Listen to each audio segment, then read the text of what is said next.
who knows, someone might find this. When you're out looking for work and it's extremely hard to find a job, despite them saying that, we're going to need 30,000 personal support working jobs by whatever the year is, 2030, I think is what they say. The reality is that this is what I'm facing. I've handed in probably no less than 80 resumes, and I have interviews upcoming and stuff like that. But like I understand the things that I'm facing.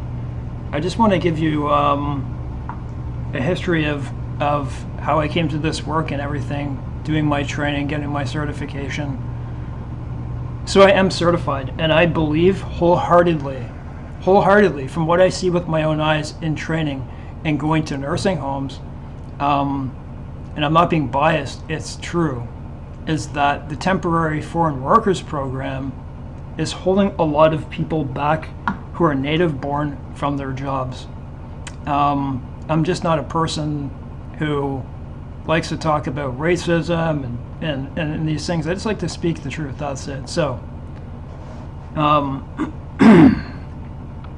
so I got certified last month. I just had my training, and where I trained in Extendicare. I trained in Extendicare on the hardest floor, where they would send violent, like end stage cognitive decline, but mostly dementia type stuff. The dementia / Alzheimer's, whatever types of dementia they were. My preceptors gave me a good report. They said that I just have to say this, that I was better than most temporary, permanent part-time workers. And I have a good attention to detail, and I was able to pick out stuff like gangrene on a person's foot who nobody else, no nurses, no PSWs, even saw nor mentioned. Never missed a day. And so where I was, I was one of the only Caucasian guys there. I'm not making this about that. It's just a reality that I faced in PSW work. I have a 256 bed long-term care unit. Long-term care is the hardest place to work, and where I was the hardest of all of them. So, except maybe there's one more, which is on a criminal unit. Those are pretty tough too, but anyways, I would do both. But so I want to tell you how I came into this work. So I've finished 2 years of addictions counseling, so I am looking for a job. I'm looking at all avenues, to try to get out there. It's no longer the days where you can go and I've done this. I've been to at least 15 homes, walk up, say, hello, my name is David. This is who I am. Sorry, you got to go by and let AI do its thing.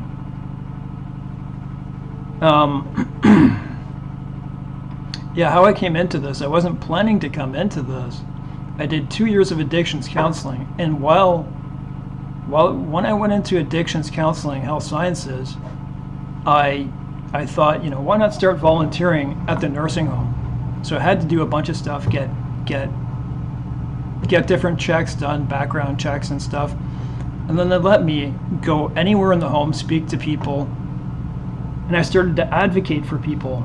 And I liked it. And I would feed people with dementia each time I did that, or most times that I did that. And I volunteered a lot there since 2024. I haven't done it of late because of other things in my life, but I spent a significant amount of time there. And while I was there, I was in a man's room, and he asked me if I could help him to the bathroom. And this time I did help him, but they told me you can't do that because of bureaucracy, because of lawsuits and stuff. And I knew right then that is one of the things that I wanted to do in my life. I'm becoming an addictions counselor too, but I took time off to do my clinical placement. I really care about the people who I am caring for. And from what I see, I would say at least half of the people, don't seem to really have that much into it. I mean, you go into this, you go into something that you really care for. I will go the extra mile for people. That's the type of person I am. I want to make sure that I care for people wholeheartedly. So I was doing full-time university, and this, you got like a 13 or 1400 page book. I read that book twice, and because I read it before I went into the course, and I read it then too.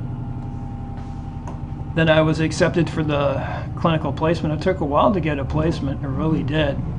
And I did my placement, and I did my examination. I thought I failed, even though I studied as best as I could, just because of the questions were very strange. They weren't presented in a way that I believe they should be. They were like tricking you.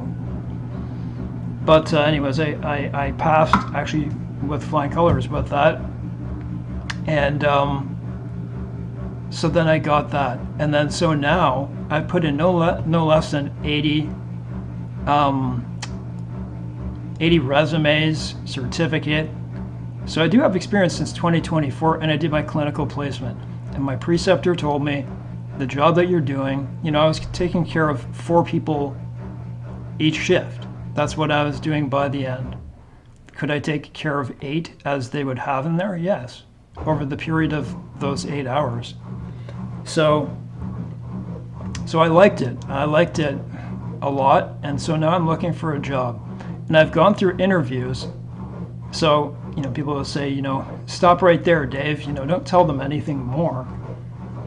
But they don't know who you are, right? They don't know that you're a dependable person. They don't know that you're going to make it there every day. They don't know you're disciplined, that you eat healthy, that you sleep at the same time every night, and you're not going to miss a shift unless you're very sick. They don't know this about you.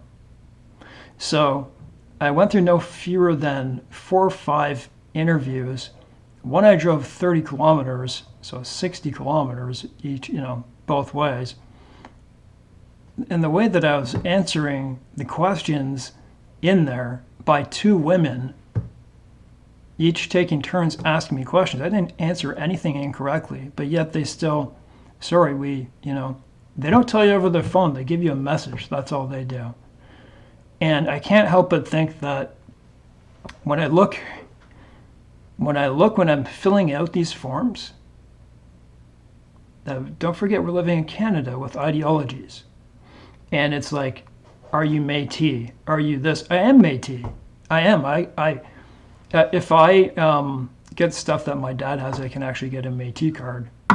But what was I going to say? But I'm not marking that down. I'm not marking down that, are you racialized? And so, it's very tough because, what is this, right? And I do believe that they are hiring people from other countries before native-born people. I am speaking the truth. And anyone that says any different doesn't know what they're talking about, or has never been in a place like this or interviewed. So what else was I going to say?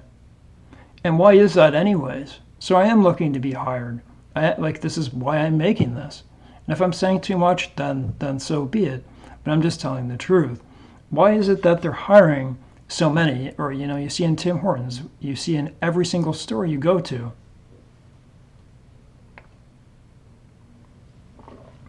I have good intentions, And I looked and I researched as much as I could. Well, a fair bit. And it said, I don't know how much money they're saving, okay? But there are kickbacks. Here's one of them. One of those is that people from other countries are not allowed to switch to another job. Therefore, the retention rates go up. So someone comes from another country, they come here to work, temporary foreign workers. They're never supposed to stay here, okay? Don't be offended by that. They're not supposed to stay here. They come here for one reason. And so they don't want to disappoint the employer becomes their boss and more. And they don't want to disappoint that. So they have people who are working as hard as they can. And that's what's happening. And that's unfair to native born. I mean, should I not be considered first? Should I not be considered first? And this is what you're seeing in our society. And this is why I'm having a hard time getting hired. And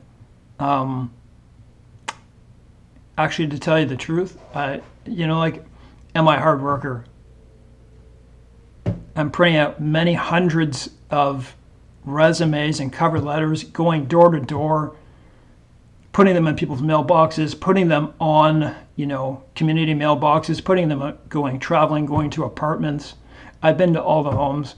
I mean, if someone doesn't want to hire a worker like me, I don't understand. I'm not saying I'm anything. I'm saying I give it my all. And this is what I'm facing in Canada. I'm not the only one.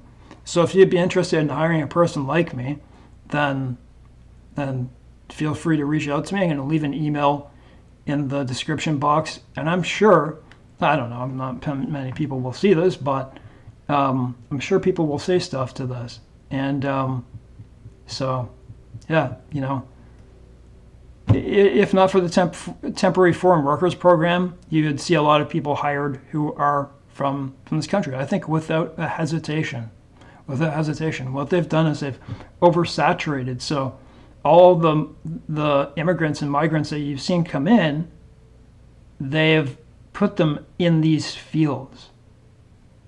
So this is one of the reasons why I took addictions counseling, because that is a health sciences. You're not going to see many in there because it's not easy. It's actually quite hard. And, it's something to fall back on. But if I can get a job in this, that's good. Took time off of university to do this. I earned my certification, and, I did my best.